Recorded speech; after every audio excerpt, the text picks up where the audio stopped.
Ô, Dona Áurea, Brejinho se emancipou em 1964.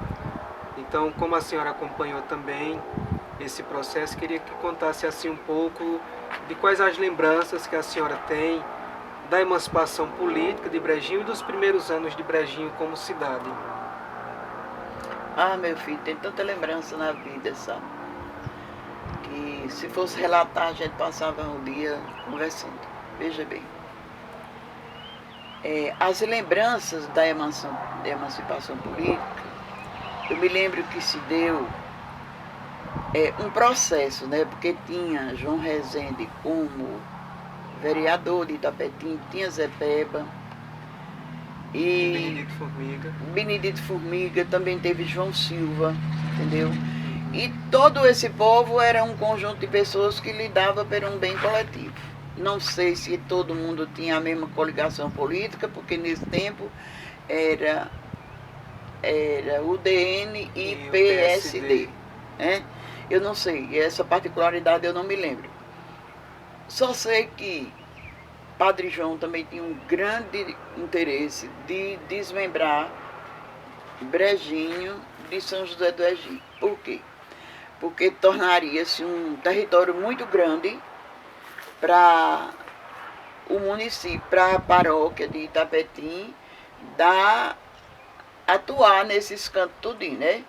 Comparecer nesses cantos, celebrar e fazer as coisas que batizado, casamento e etc.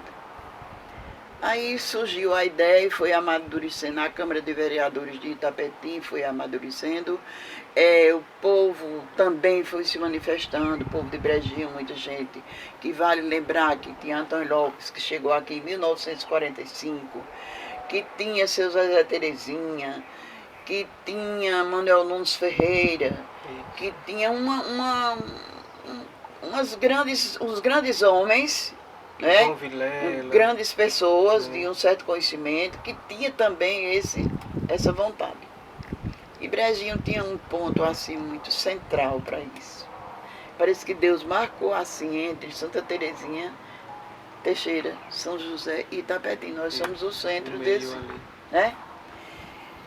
E por aí foi. E tínhamos também a nosso favor o deputado Valfredo Siqueira. E também as referências de seu Inácio Mariano Valadares, entendeu? Que tudo isso foi ajudado. Eu não me lembro bem se na época Inácio Valadares já era deputado. Já era deputado, né?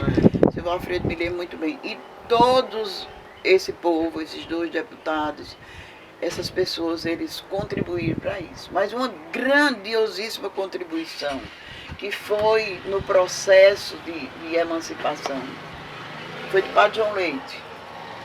Né? É público e notório que Padre João Leite era um homem muito culto, muito assim, ele era muito religioso, mas também ele era político. Isso, muito influente em todo o muito estado. Influente com todo mundo, né? E aí Padre João Leite mandou fazer um levantamento das crianças que ele batizou em Brejinho, depois de 1928, quando ele assumiu a paróquia de Itapetim. E todas as crianças, porque toda criança que se batiza, você fica registrado lá, né? Hoje é em Brejinho, mas era em Itapetim. Ele mandou fazer um levantamento de 1928 até 1963.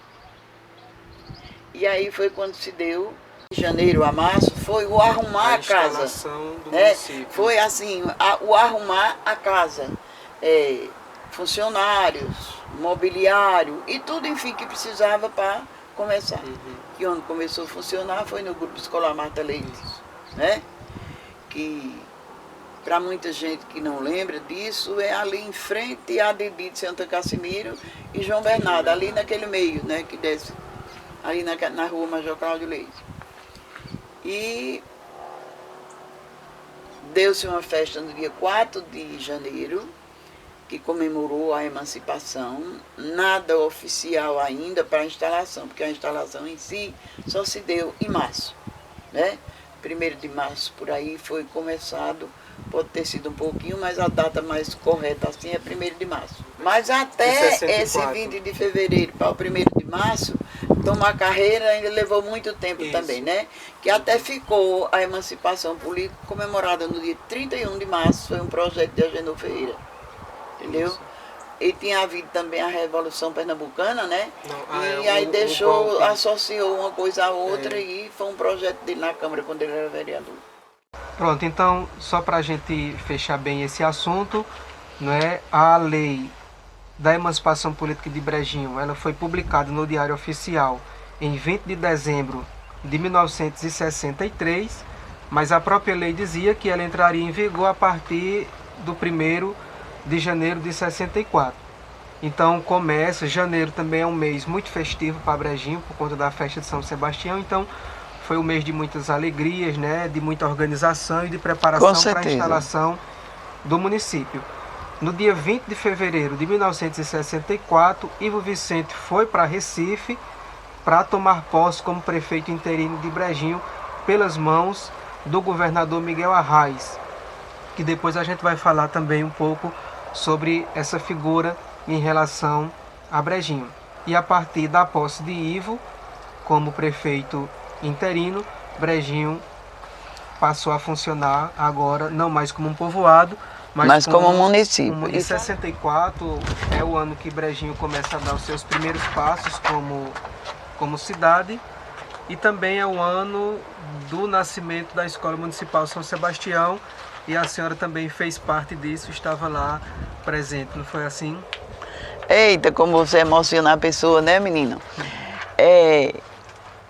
Eu me lembro disso, como que eu estou abrindo os olhos e vendo agora esse claro, essa beleza de manhã, e me lembro disso. Mário Gomes caiu de paraquedas em Brejinho. Eu digo de paraquedas a forma de falar, né? Já trabalhava aqui, ele tinha time de futebol, aqui gostava muito de esporte, formou times, e também era dentista. Aí também já era vereador, foi vereador também. Não sei lhe dizer por que a maioria saiu de São José do Egito e veio morar em Brejinho. Uma vida muito simples, que ele toda a vida foi muito simples. E ele começou a perguntar a mim, perguntava a outras pessoas que também, da forma que muita gente, quando ouviu falar, começava a procurar ele, e ele me perguntou assim um dia: Áurea, será que tu acha que a gente acha quantos alunos aqui em Brejinho para começar? Eu disse: olha, Mário, eu vou chutar, eu vou dizer por alto, mas você não começa com menos de 40 alunos, não. Ele disse: que é isso? Eu digo: oxente, não podia faltar esse oxente, né? Uhum. Aí eu disse: pesquise para você ver, faça um levantamento, começando por mim, para você ver. Quando ele terminou de fazer esse levantamento, pessoas, tudo mais ou menos assim da minha idade, outros um pouco mais velhos, que entrou nessa lista de levantamento e posteriormente foram alunos, deu 58 alunos. Só que nem todos ficaram, né? Uhum. Aí ele disse, então ele entrou com essa documentação, a escola de Brejinho, a municipal, foi fundada, em primeiro lugar, era ligada ao Instituto Educacional Machado de Assis, que era onde ele tinha conhecimento, era uma fundação, né, onde ele tinha conhecimento, teve também uma grande mão, uma grande influência de Seu Jucá, São José do Egito, né? E por aí foi. E eu sei que Mário resolveu, já depois de toda a documentação pronta, ele já bem encaminhada, né, que aí foi tratar de legalizar tudo, ele fez uma reunião no dia 25 de outubro de 1964, 9 horas da manhã, depois da missa, que era celebrada aqui de manhã, e 9 horas estava todo mundo desocupado. Estava presente eu, que não perdi nenhuma vírgula dessa, né? Eu tinha interesse porque queria estudar e não tinha tido condições, né, de ir mais à frente. Estava presente eu, mas de fora tinha Seu Jucá, Zenaide, Nevinha. Aí tinha Mário, Aí tinha Angelita, tinha Cléria, tinha Luiz Alexandre, conhecido por Lula, Helena Leite, esposa de Lula. Nem Lucinha não estava nessa reunião. Uma reunião, assim, de pouca gente, mas uma reunião que deixou registrado aquele momento e o dia da fundação. Me lembro como eu estou vendo isso. E dali foi o pontapé inicial, né? Quer dizer, foi mais um chute, porque o pontapé já tinha sido dado com a documentação. E logo em seguida, isso foi no dia 25 de outubro de 64, em novembro, nós já estávamos fazendo o exame de admissão. Tinha como professor Mário Gomes, tinha como professora Angelita, de matemática, tinha professora de história, Lucinha Gomes, que ele trouxe, que era irmã dele, veio de história e de ciência. Eram só 4 matérias. Eram as matérias básicas do exame de admissão. É como hoje um vestibular, né? Que hoje já praticamente nem faz mais, né? Assim, já entra pelo FIES, já entra por não sei porquê e por aí vai, né? Muito diferente. E então não cabia, a sala era vizinha ali, a prefeitura, sabe? Uhum. E a sala era tão imprensada que a gente ficava imprensado no goto ali. Aí essa foi a primeira turma, vou citar só algumas. Onde estava eu, onde estava Mário Soares, onde estava Preta Rocha, onde estava Dalci, onde estava Carminha Gomes, Lorival, Expedito, e Raimundo Alexandre, que tem uma comunicação agora danada nesse brejinho antigo. Mas foram mais de 40 iniciantes, aliás, mais de 50, mas nem todo mundo ficou nesse ano. Bom, nós estamos relembrando aqui acontecimentos históricos que Dona Áurea esteve presente, né? E como nós já citamos aqui, Brejinho se emancipou-se pelas mãos do governador Miguel Arraes, ele que assinou o decreto de emancipação política de Brejinho. E Arraes, que é uma figura importantíssima para a história de Pernambuco e do Brasil, veio várias vezes para Brejinho, né? Mas eu queria destacar aqui 2 vezes que ele veio, que são 2 datas importantes. Queria destacar aqui em 86, quando ele concorre à eleição para governador e ganha, né, se torna governador de Pernambuco para exercer um 2º mandato. E a partir de 86, nos 4 anos seguintes do governo de Arraes, ele foi muito atuante em Brejinho, né? Teve uma participação muito forte em Brejinho. Em 88, nós tivemos em Brejinho uma das eleições mais disputadas, que concorriam à prefeitura Lorival Costa, pelo PMDB, e Agenor Ferreira, pelo PFL, apoiado por João Pedro. E Arraes veio nessa eleição de 88 para Brejinho para pedir votos para Lorival, né? Lorival acabou perdendo a eleição por uma diferença de 23 votos, né? Foi a disputa assim mais acirrada, né? A menor quantidade de votos em uma eleição da história de Brejinho. E Dona Áurea esteve presente, né, em mais esse acontecimento, que foi num comício de Arraes em Brejinho e de discussão ao lado do governador Miguel Arraes de Alencar, não é? Uma coisa Quanta honra, né? É uma honra. Quanta né? honra, né? Me conte aí como foi isso. Vou lhe contar, mas antes eu vou falar da primeira vinda a Brejinho. Arraes veio e não tinha palanque, a primeira vinda, quando ele se candidatou. Ele era, digamos assim, pouco acreditado aqui no sertão, até porque ninguém o conhecia, né? E Arraes fez o primeiro discurso dele em cima de um caixão de feira. Ali não tem o barraco que Paula ficava, por trás do barraco de Paula, na outra avenida assim, tinha a feira, né?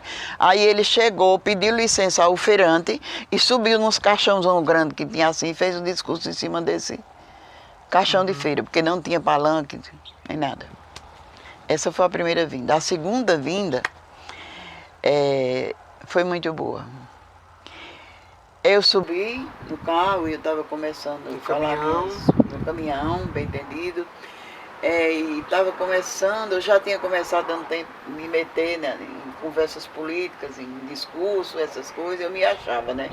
Que o povo dizia que eu era boa no discurso, aí eu me achava, né? Tinha minha bola. Aí eu subi e parou todo mundo, inclusive Fernando Bezerra Coelho, que era deputado, e tinha botado uma faixa lá na entrada ali da rua, Sousa Marques, que a frase dizia assim: arraiz nunca mais. Aí só botou a frase, não botou vírgula, não botou ponto, não botou nada.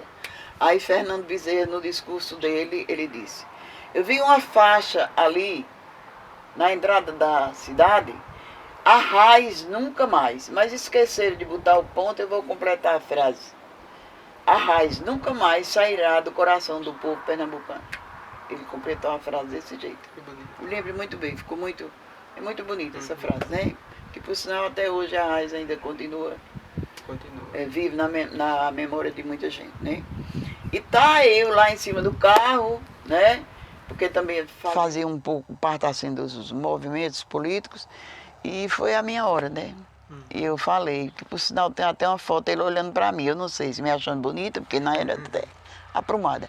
Se feia ou se audaciosa. Bom, estamos chegando ao final da nossa roda de conversa. Nosso primeiro episódio contou com a brilhante participação da professora Áurea Ferreira, ela que conhece tão bem a história de Brejinho e veio contribuir com a gente. Dona Áurea, muito obrigado, viu? Muito obrigada, digo eu, de ter me oferecido essa oportunidade de voltar a um passado tão distante, a meus 14 anos. Isso emociona, né?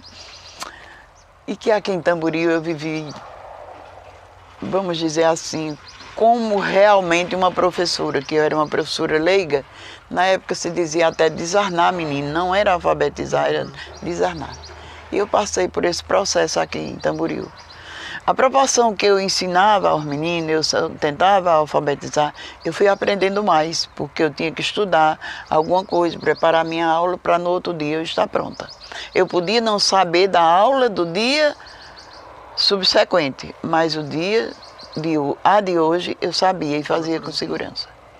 Então isso é um período da minha vida que eu não posso esquecer. E como Áurea, a simples pessoa Áurea Nandes, eu sou filha de Brejinho, nasci e me criei. Amo esse lugar como nada no mundo. Tenho um apreço, um carinho por a minha terra, Laje do Agostinho. É onde eu nasci, onde me criei, meu pai e minha mãe criaram todos nós. Uma família simples, humilde, mas graças a Deus. Eu posso dizer isso não com prepotência, mas todo mundo, 5 filhos apenas, mais de uma família de bem. Meu pai era um homem muito simples, simples dos mais simples. Minha mãe também. Mas a gente foi criada com dignidade. Pobres, simples, mas pelo menos aprendemos o básico para a vida. E esse momento, Abraão, não tem preço. Esse momento que eu estou aqui com vocês, com você, com Hermes, quem fica por detrás das câmeras, ninguém sabe quem está, né? Então o câmera aqui, preciso saber que ele é o nosso jovem Hermes, né? Que é muito atuante, que está iniciando também um trabalho, acredito que ele está ainda no início, não é? De se desenvolvendo como, vamos dizer, um câmara, que amanhã depois ele pode se tornar um bem maior, né? Que o mundo gira, né? E foi um prazer ter aqui com vocês, e muito mais prazer foi de ter a emoção de entrar nessa casa, onde eu fui também tão feliz, tão elogiada, tão bem tratada pela família Rezende de um modo geral. Porque aqueles da época, como Inês, como Maria, como João Torre, que era genro de Manelu, como Zé Rezende, como Juvina, entendeu? Que era a mulher, a esposa de Zé Rezende, eles me tratavam como de fato uma professora. E uma pessoa da família. Uma pessoa da família. Eles me apresentavam, o povo que chegava aqui, como a professora de Tamboril. Então, eu acho que isso não é para qualquer pessoa ter sido professora de Tamboril. Eu não sei se antes teve professora aqui e depois eu não soube mais, porque não teve mais, porque os meninos foram para a cidade. Começaram a ir para Brejinho. Esses meninos, vou citar apenas alguns. Vavá de João Torre, conhecido Vavá de Detran, né? Neta, conhecido como Zé Tuzinho, as meninas de Zé Rezende, Inaldo de Zé Rezende, que a gente chamava até Jorginaldo.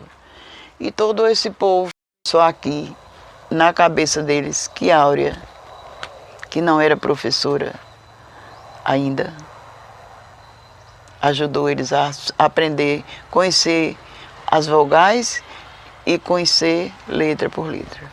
Que bom. Sou muito feliz por isso. No próximo episódio da nossa série, a roda de conversa será com outra figura importantíssima para a história de Brejinho. Vamos bater um papo com o padre José Viana. Ele que conheceu e conviveu com o padre João Leite e foi testemunha de muitos acontecimentos históricos em Brejinho. Ele também ficou longos anos à frente da paróquia de São Pedro, em Itapetim, a qual a capela de São Sebastião pertencia. E aqui quero agradecer ao meu amigo Emerson Virgílio por esta parceria, não é? E agradecer de forma especial à família de seu Manuel Rezende de França, de modo especial aos filhos de João Rezende, que foi prefeito de Brejinho. E agradeço aqui, na pessoa de Cal Rezende, a todos os filhos por terem nos cedido esse espaço aqui para contar um pouco sobre a história de Brejinho a partir aqui da casa de seu Manuel Lulu, no Tamboril.